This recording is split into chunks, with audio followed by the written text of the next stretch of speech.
de São Paulo não consegue sentar para fazer um único planejamento conjunto. 39 cidades.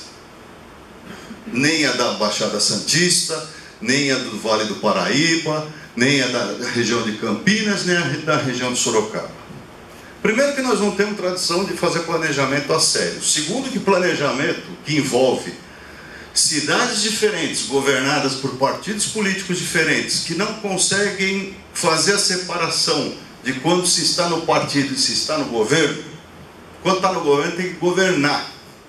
Se está numa área conurbada, que a região urbanizada se juntou, tem problemas comuns, precisa fazer planejamento conjunto. E nós não conseguimos fazer isso. Uma vez eu debati com uma pessoa do governo do estado de São Paulo, por que o governo não incentiva o planejamento regional, metropolitano. Não, a briga política é muito grande. Imagina, São Paulo, 39 cidades. Tem 10 partidos que governam essas 39 cidades diferentes e tal. Tem uma disputa muito grande entre os partidos X, Y, Z, e o povo paga a conta. Porque não tem planejamento, porque os senhores que nos governam são capazes de sentar juntos e fazer um planejamento que é em benefício da população. Ficam com as picuinhas partidárias, inclusive enquanto governam, o que não deveria ter mais. Então, Lyon é um exemplo que a gente sempre põe para que o Brasil comece a fazer planejamento metropolitano, porque nós estamos virando uma cidade só, uma metrópole só, todas emendadas nas regiões metropolitanas, né? E aqui eles conseguiram fazer o planejamento entre 55 cidades. Aqui um exemplo latino-americano, que já foi muito falado aqui no Brasil, que é Bogotá, que na verdade os corredores de ônibus de Bogotá é uma cópia de Curitiba. Foram engenheiros que participaram de Curitiba, que levaram o Transmilênio para lá, que construíram o Transmilênio, mas eles avançaram, fizeram os domingos sem carro nas principais vias da cidade, não anda carro, é fechado para o uso de automóveis, reduziram em 40% o tráfego de automóveis com investimento em transporte público, incentivaram as ciclovias. Em 2010 já tinha 366 quilômetros de ciclovias. Agora no plano de metas do prefeito Haddad em São Paulo tem 400 quilômetros de ciclovias no plano. Nós estamos lá, nós vamos cobrar. Foi eleito com essa proposta. Tá, por enquanto está fazendo. A população está apoiando. A gente fez a pesquisa em São Paulo, junto com o Ibope, 88% estão favoráveis às ciclovias. Assim como 90% estão favoráveis aos corredores exclusivos de ônibus nas grandes avenidas. Né? Mas o nosso papel como sociedade é monitorar, é propor, incentivar e também cobrar e fiscalizar. Né? E aqui alguns exemplos brasileiros.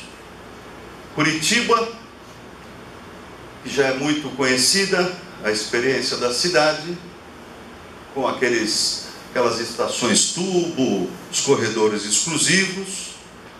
E aqui um exemplo muito bonito que a cidade de Uberlândia nos proporcionou. A cidade de Uberlândia foi a primeira cidade brasileira a atingir 100% de transporte público acessível a vários tipos de deficiência física. Com isso, Curitiba é a cidade do Brasil com o maior percentual de pessoas deficientes com carteira de trabalho assinada no mercado formal de trabalho. 10 mil pessoas com carteira de trabalho assinada. É a cidade... Por quê? Porque puderam sair de casa. É uma coisa óbvia. Puderam pegar o transporte público. Tem calçadas sinalizadas, tem semáforos sinalizados, auditivos, tem ônibus adaptados. Né? Então, o direito à cidade que a gente estava falando está aqui. Inclusive para aqueles que precisam de um acesso especial, né? Então, é um dos exemplos que virou referência internacional. Eles fizeram um núcleo de acessibilidade na prefeitura, fizeram várias pesquisas, mobilizaram o setor privado. Com o tempo, foi ficando até constrangido, porque o setor público pegou como causa exemplar: nós vamos fazer a mudança na gente, nos nossos prédios, nas nossas calçadas, nos ônibus, no sistema de transporte. E aí o setor privado teve que correr atrás para adaptar seus prédios, suas bancadas de trabalho, etc., para acolher essa população que vivia excluída, porque não tinha condições de se transportar, né? Bem, eu dei aí alguns exemplos de planejamento, de plano de mobilidade que olhou para o meio ambiente, para a saúde, para o ganho de qualidade de vida, de tempo, a inclusão social, direito à cidade. Todos esses exemplos foram bem-sucedidos por meio de planejamento. E é fundamental que a sociedade civil aqui esteja promovendo esse debate, porque a gente não pode deixar o planejamento só trancado em quatro paredes. O processo de planejamento precisa ter escuta, precisa ter participação, precisa ter debate, precisa olhar para o mundo, precisa ver quais são as ideias. A gente não pode também, simplesmente, e isso acontece em algumas cidades do Brasil que nós estamos acompanhando, contratar uma consultoria e falar: escreve aí um plano de mobilidade para a gente. Tem muita consultoria picareta no Brasil, que pega o plano de mobilidade de uma cidade, adapta rapidinho para outra e ganha uma bela grana. Ctrl+C, Ctrl+V. Hã? Ctrl+C, Ctrl+V. Ctrl+C, Ctrl+V. Né?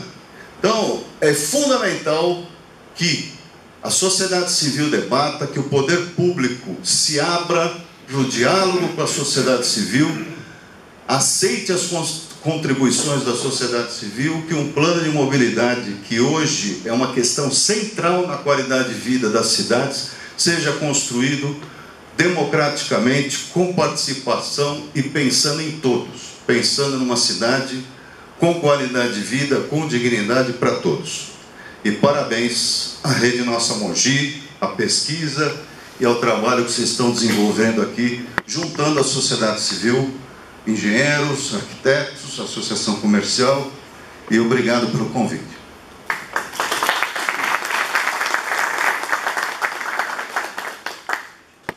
Muito bem.